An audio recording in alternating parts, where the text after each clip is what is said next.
Welcome back to 365 Unlimited. We are back with another episode. Tapped in. As you can tell, it is only Gannon and myself. We are going to be doing another NFL playoff preview. We have now entered the divisional round. Super Wild Card weekend was very exciting. Plenty of games, a lot of action, a lot of close games, actually. A lot of games that ended down to the wire. It was a fun weekend, especially being a Cowboys fan, which we'll dive into. But before that, make sure to continue to like, view, and subscribe everything on our channel. We appreciate the support, the feedback, everyone kind of allowing us to continue to grow. We appreciate that very much. Check out our three sponsors: Driftless Quality Wear, Bocker Auto Group, and Not Vintage. That is KNOT Vintage. And as you can tell, Gannon Flex the t-shirt. That is from Not Vintage. They specialize in graphic t-shirts. I do not understand why you would not check them out. Check them out on social media. Check the website out, notvintage.com. As I said, it's knotvintage.com. You can check them out on socials as well. Use the code 365U at the checkout for 10% off. That is store-wide purchases, not just our t-shirt. That means you can get any graphic t-shirt that is available online for 10% off at the checkout using the code 365U. All right, Gannon, let's take this one away. Yeah, so first game, we got the number one seeds both playing on Saturday with the first game with the Jags traveling to KC, taking on the Chiefs. Obviously, me being in Missouri, I hear a lot about it, but I'll drop it off to you here first. Kind of get your initial thoughts as you were a big Jags guy coming off your pick last week. Kind of talk about this. It's kind of an underdog against the world type game, in my opinion. No, it is. It's really underdog versus the world. I mean, you look at what the Jags were able to do last week, and it was special. I mean, it was fun to watch. I mean, obviously they should have never been in that situation to start. Trevor Lawrence starting off the first half with four interceptions. That it just doesn't typically happen, especially for a guy as talented as Trevor Lawrence.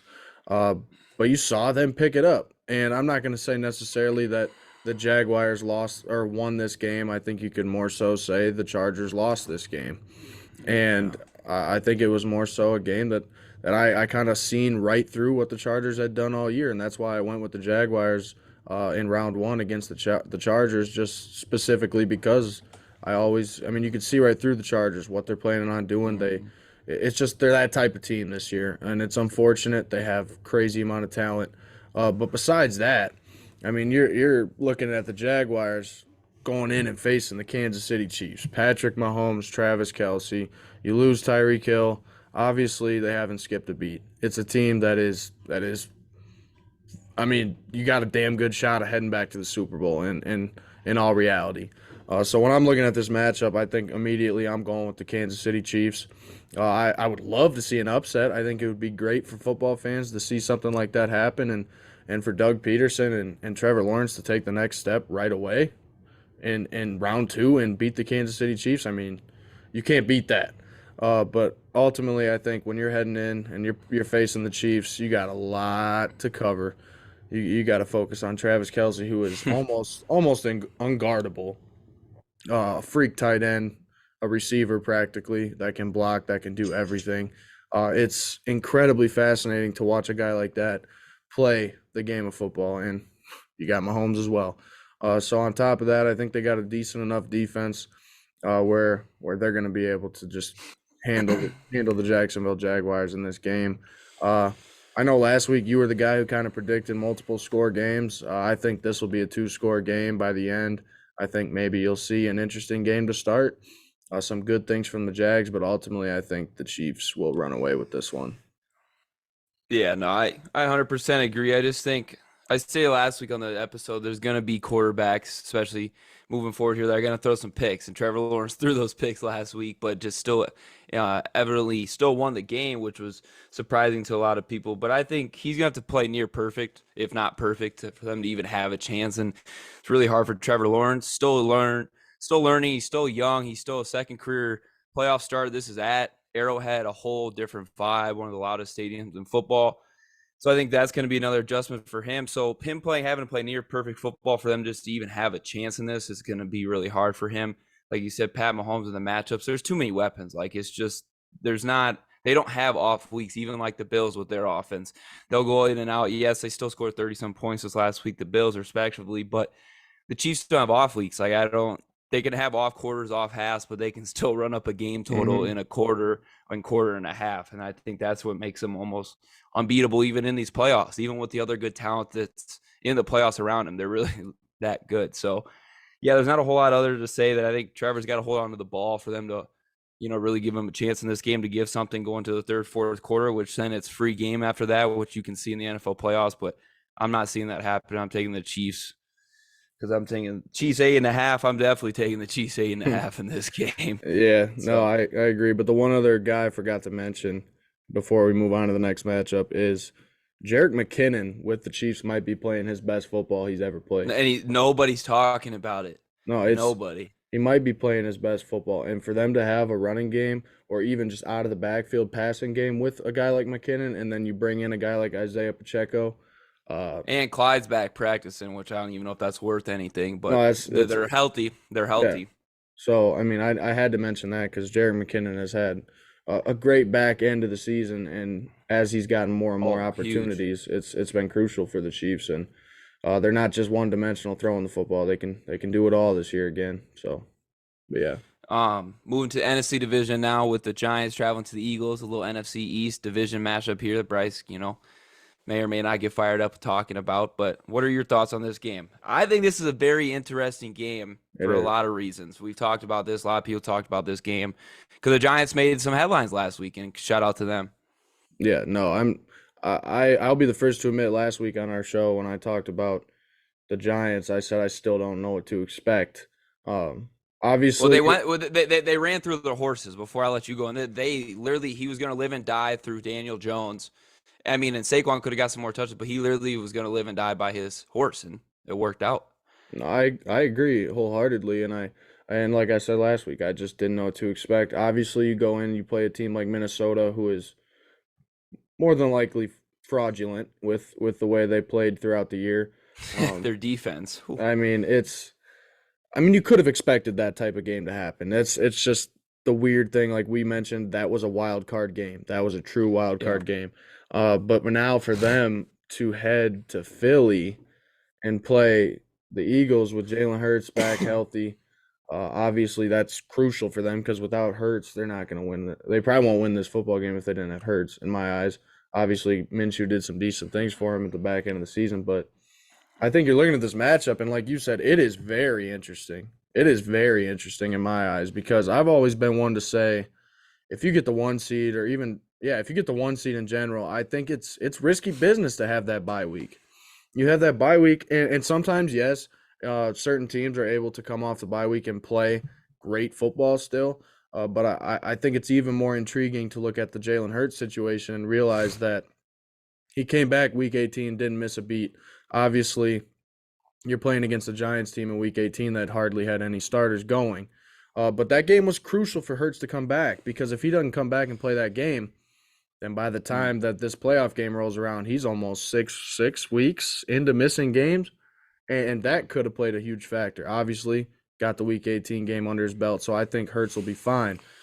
But I'm looking at this matchup and I'm saying, okay, if the Giants want to win this football game, they're going to have to put pressure on Hurts. They're going to have to be able to contain him because you can't just bring pressure and expect him to throw off balance because the dude will take off and run. So that's a very different notion for what I was talking about last week with Tom Brady getting him off balance and all that. But with this game, I'm gonna ride with Philly. I'm gonna ride with Philly, and I think the Giants will keep this game close, and I think it may come down to the wire. And don't I'm not gonna say that the Giants don't win this football game because I think there's a damn good chance they can win this game. But I'm taking Philly for the ultimate reason of the fact that they've been tough to beat all season long. A guy like A.J. Brown has gotten open. Quez Watkins, Miles Sanders has had a great year. It's Dallas Goedert's back healthy. I mean, you could just the list goes on and on and on with these players. They have the talent, they have the coaching, they have the capabilities to ride this to the Super Bowl. Um, it's there for them this year. It's there for them to go and get it and face a team like maybe the Chiefs, Bills. Obviously, the Giants have the chance to go into foreign territory and knock them off and head to the NFC Championship game. Do I think it'll happen? No. Is there a chance it'll happen? Yes. That's pretty much my final thoughts on this. I think it's 50 Yeah. toss up, really. I think the interesting note going into this, with the being the third matchup of the year, already playing the two division games, is the Giants aren't scared. There's a little difference with another team maybe coming on the road, coming in, the Eagles being the one seed. The Giants, been there, done this, played the Eagles this year. My biggest wild card is going to be, what is Jalen Hurts' health? I know he played in the last game, but if Jalen Hurts is 80% plus, they can win this and win the Super Bowl. But if he's not, that's kind of my line that I've kind of determined for him, because even if he's out there, but if he's not effective and he can't scramble, and if he takes a hit right away, something in that first quarter, and it kind of gets that shoulder fired up again, and you're kind of back to square one. But he's going to stay out there and play, obviously, unless something serious. But that really takes him out, and that just takes his whole other dynamic besides him being a good thrower of the football. So I think that's going to be something interesting to watch. Miles Sanders is my guy on the Eagles side, a guy over 1,000 yards in the backfield this year. He should have got more carries this year. Obviously, there's a lot of other people getting the ball and touching it all the time. For Philly. That's tough. It is. And like you said, Dallas Goedert's another big guy back. That's another weapon that Hurts had chemistry with all of last year, when Hurts kind of was fighting his struggles and kind of, getting his feet wet and all that type of stuff with the Eagles and the new system. So I think it's another big guy back. There's just something in me that wants to pick the Giants in this game. I don't know. It's I have the edge too. As like, I've been thinking about this, and as I'm talking, I'm going back and forth in my head. It's just that Jalen Hurts' health scares me. And it's not even coming into it. Like I said, if he takes a hit or something happens, because he's going to be on the move. He's going to be taking hits at some point. So that's a big thing to watch. But it's also, I think, a little fool's gold with the Giants offense. Like seeing some of the old coverages in the openings Minnesota gave them last week, because their defense was atrocious almost all year. Now, Philly's defense on this back end of the second half has gotten worse, I'd say, compared to their first half of the year, definitely in the secondary. But do the Giants have enough guys to win the matchups against those secondary pieces? I don't think so. They made Minnesota look really bad last week. So I think that's kind of my fine line where I'm tapping out and going with the Eagles in this one, a really close game. Again, Giants win this one. It's probably going to end up being the Giants winning, because it's like last week, some of these close games that I went with the kind of make sense pick. But I'm just going to ride with the Eagles in this one, just because Jalen Hurts and their young swag. And their offensive line, too, is underrated. I know Lane Johnson's probably not going to play. I haven't seen the final word on him. He's a big piece of that O-line that they have. But that O-line you want those foundations in the playoffs. Like I said, Miles Sanders. Obviously, the Giants have it with Saquon, but it's still a different story when you have it all around you as a team setup. So I'm going with the Eagles in that one. Let me throw one more piece on quick. Yeah. Sorry, I keep doing the chiming in part at the end. No, you're good. Do it. You prove a very valuable point in this game that fans that are watching this game have to remember. Yes, they were able to throw the ball last game, but yes, you're going to face a team that has a guy like Darius Slay, a guy like James Bradbury in the defensive backfield. Like, they have guys like that can cover your receivers who are iffy. The Giants receivers are questionable. I know that's by far the worst part of their team. It's by far their worst group. Granted, they've had some injuries. Lose a guy like Sterling Shepard. A guy like Isaiah Hodgins has stepped up massive. Big time. So I'm not going to say that they Darius can't do Slayton. I mean, Darius Slayton can go win some matchups and catch you, 7-8 balls. But is it big time plays and big time scenarios in the end zone and all that? So here's the key. That's the issue. Here's the key to winning this game for the Giants. I'll throw this in as my last 2 cents. For the Giants to win this football game, you have to be able to run the football with Saquon Barkley. Yeah. If you can run the football with Saquon Barkley and beat them off the line with running the football, it will allow guys like Darius Slayton and Isaiah Hodgins to come open. Yeah, it'll be way more one-on-one matchups, 100%. And that has to happen. If there's no running game and you have Daniel Jones throwing for his life, well, that's the interesting thing. Why I think they can run the ball is because now Daniel's running the ball also. How long can they withstand that? Because he was getting tired. I know that's a lot on him at this time of the year, also being a young guy. But that's another dynamic that they could stay in the game with. Agree. All right, so let's move forward to Sunday. The first game, wrapping up the AFC, is a rematch with the Bengals and Bills as a couple weeks ago. The timeline has changed a little bit with DeMar Hamlin obviously doing a lot better. He's back around the practice facility. Thoughts and prayers kind of obviously still with him through all this scenario, but there's going to be a lot of emotions in this game. It's going to be an interesting viewing as a fan. Hopefully I don't have baseball practice, probably will. But This will be very interesting to watch, and it's the Bengals are kind of pissed off their own right because they kind of deserved maybe that they could have a home game in this if they would have came out on top of that game. Obviously, the circumstances were just miserable. There's a lot on this game, and I just think the Bills. I'll let you go first, but let's dive into this. So yeah, you mentioned There's a lot. There's so much you could go with this angle of this there game. is. Like the X There and is. O's is one thing, and then everything else is a whole other. Yeah, I agree. You mentioned Damar Hamlin once again. Thoughts and prayers. We mentioned it the last 2-3 episodes we've done, but thoughts and prayers to Damar Hamlin for sure. Hopefully he can continue to heal on up. He probably is going to be at the game. That's what everybody's saying. There's a It's on chance. track. It's on track to be because he's been around the facilities, which would be another emotional roller coaster for the game, bro. Agree. It's like wow. So I think you're heading into this game and you watched the way the Bills and the Bengals both played last week against teams with backup quarterbacks. So you watch the Bills go and face a guy like Skylar Thompson and in the ball game the whole way. You watch a team like the Bengals go and play a guy like Tyler Huntley in the game all the way.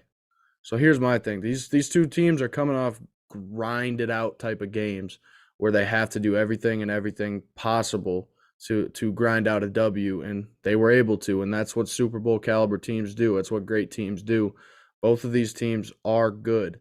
I would argue that the Bills, I think, in my opinion, are better. I think the Bengals have come on as of late. But here's my thing with this game. The Cincinnati Bengals offensive line has so many moving pieces in this game. I mean, continued injuries have just warped this offensive line, if there's a right word to use for that. But their offensive line is and could be the reason for the downfall of this game if they can't give Joe Burrow a pocket to have time to throw to these weapons that he's got, which he's got some damn good weapons. Jamar Chase, T. Higgins, who's the other one? Am I blanking? Tyler Boyd, Tyler Boyd. I'm blanking. Yes. Hayden Hurst, who's been Hayden underrated Hurst. all year. Joe Mixon. So I mean, there's A lot of weapons. options. This game is going to be freakishly good to watch. Freakishly good to watch. I'm gonna ride with the Bills.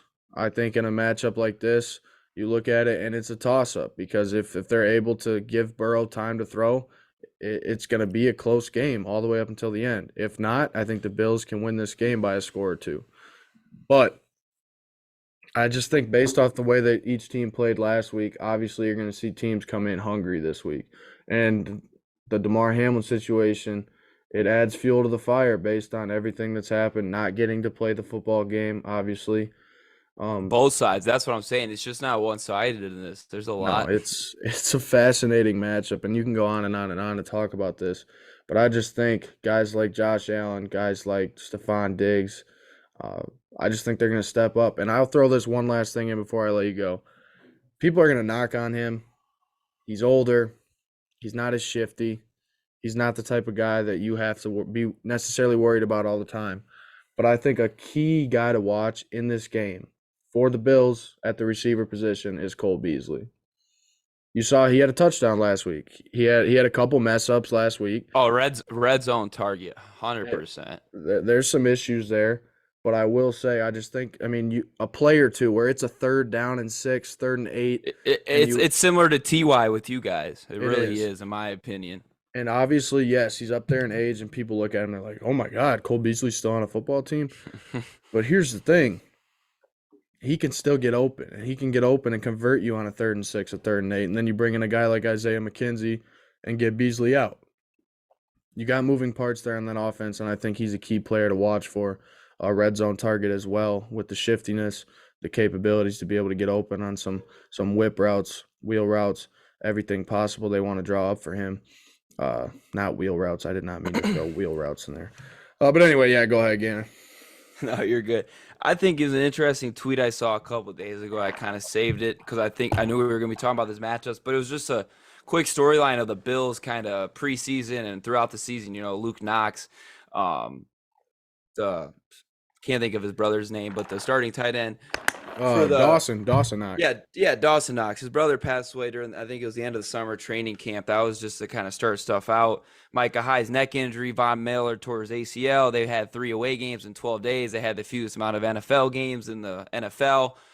DeMar Hamlin. There's a lot of stuff that has happened this year with the Buffalo Bills. The And granted, snow, the snow. yeah, and the snowstorm, they had to go to Detroit. They had to play 2 games in a row. There's been a lot of stuff that has happened this year. And I always look at the battle tested teams when they get to this time of the year to kind of give them the leg up. Obviously, Cincinnati's battle tested. Majority of that whole roster was in the Super Bowl a year ago, less than 12 months ago, which huge battle test, which is going to make this matchup, I think, by far the best game of the weekend.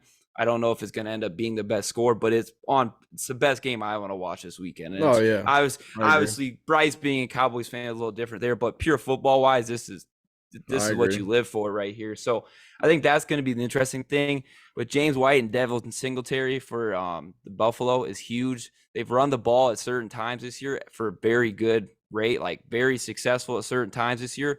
So it'll be another interesting dynamic because I know it'll be cold. I don't think it's supposed to be overly bad weather up there. James Cook as well. Yeah, James Cook. That's what I meant. Thank you. I combined some of their rotation of running backs there throughout the years. But no, they've run the ball really well this year, and I think it's gonna they need to do that at times to kind of play with Josh Allen and kind of even him out at times because he's going to give you the will and heart to get to the victory, but it's almost kind of keeping him a certain lane with Josh Allen because it's a lot at one time. I think that's some of his issues when he's forced the ball and turned the ball over this year is just like they're going to get their points if they take their plays and just keep plotting down the field instead of trying to take always the home run throw, which Josh Allen is also really good at. And I think that's some of his maturity, which is going to be something interesting to see here because Pat Mahomes has done that. He's very done that over the last couple of years, and his selection process is very much improved. So I think that's the other cool thing here. The Bengals, it's interesting because you look at both teams this last week played awful football, respectively. But the Bills still scored 30-some points, still turned the ball over 3-4 times and a half with Josh Allen, and still got their points and still got their stuff in against a backup. You look at the Bengals, they couldn't even get to barely 20 points. If it wasn't for this fumble at the goal line, we probably would be talking about a Ravens-Bills matchup. I mean, bingo. Yeah, or would it be? I don't know if that was a matchup or not, but it's really not that far off. So I'm looking at it. Who has a worse week? Who am I still wanting to take out of this matchup? And that's why I'm going to go with the Buffalo Bills in this. Another close game. I don't really even know scores in all these matchups right now. I'm going with the Bills just because you saw last week bad performance on both sides of the ball, but one team still had 30-some points and they still get their points. They're very similar to KC, just a notch under them, I think, in efficiency. But I'm going with the Bills in this one. And then the big one to wrap the weekend up, the Cowboys capping off the week again after their big week. Monday night win in Tampa Bay, taking down Tom Brady, which was cool to see. I will say it was nice as Tom, a little distraught out there. It was payback for all the other damages he's given teams and people and fans over our entire lifetime, it seems like, which it is. But let's hear your take on the Cowboys 49ers because this is a matchup and it's going to be a tough game. I agree. And so out of these three other matchups besides the Cowboys matchup, I haven't taken an upset yet. And in my eyes, if the Cowboys win this game, it's an upset. And and yes, there will be some bias in some of my statements. I'm going to let that be known. I mean, it's just the fan in me. But at the end of the day, yes, you are going in and you're facing a monster of a team. Arguably, you look at a guy like Brock Purdy. He's came in and he's done his job. Now, if we get pressure on Brock Purdy, we will win this football game. And I mentioned this last week about Tom Brady as well. I said if we get pressure on Tom Brady and we force him to throw off balance, he will not be able to get the ball downfield to his weapons, guys like Godwin and Mike Evans. Now, this week, your weapons are Deebo Smith, Christian McCaffrey, Brandon Ayuk, George Kittle. So there's a little bit more weapons to look at, and that's going to be tough because on top of that, last week I talked about Dallas being weak at the DB position, and that continues. So here's my thing with that. In order to win this football game, once again, we're going to have to be able to establish the run and keep the ball away from San Francisco. If we can keep the ball away from them and limit their time of possession, obviously we'll limit the opportunities for them to score points. And at the end of the day, how do you win a football game? You score more points. So I think it's literally as basic as that. On the flip side, yes, I'll talk a little bit about the 49ers. They are tough. They are a tough team. They got the number one defense in the National Football League. So that's no joke. You got Nick Bosa. You got guys that are freakishly good on the defensive front. So it's going to be scary. Running the football ain't going to be a gimme. It's not going to be a gimme. And if it's not, we've seen Dallas struggle when they can't establish the run because the play action's not there. They have nothing to go off of. And Dak can't drop back and sling the ball 50 times to win this football game alone without Pollard or without Zeke doing something worthy. They have to be able to do that. Now with the Niners, I think this will be the game, in my eyes, that you see Brock Purdy have a questionable type of game. And the reason I say that is just because I picked the Eagles and I want to see this Eagles-Cowboys NFC Championship game. I knew that was coming out at some point. I knew that was coming out. So I'm not looking past this game by any means because there's a very, very good chance we lose it. I'm not going to say that we're going to go in and we're going to beat the 49ers. And yes, in the fan of me, I want to say I'm not scared. But guess what? I'm not scared, but I'm worried. And I'm worried because this is a game where back in the 90s, back in the old days, this was the matchup here. Cowboys 49ers. It's an old-time rivalry, old-school rivalry. And guess what? Before I let you go in, I'll throw one more thing in. How did the Cowboys season end last year? To the hands of the 49ers, not being able to get the spike down. I'm telling you, there's no way in hell that a situation like that occurs again with Dak. Credit to Dak as well for the way he performed last week. And I'm telling you, I think the Cowboys are going to head to San Francisco, and I think we're going to beat them. And I think it will be a very close game.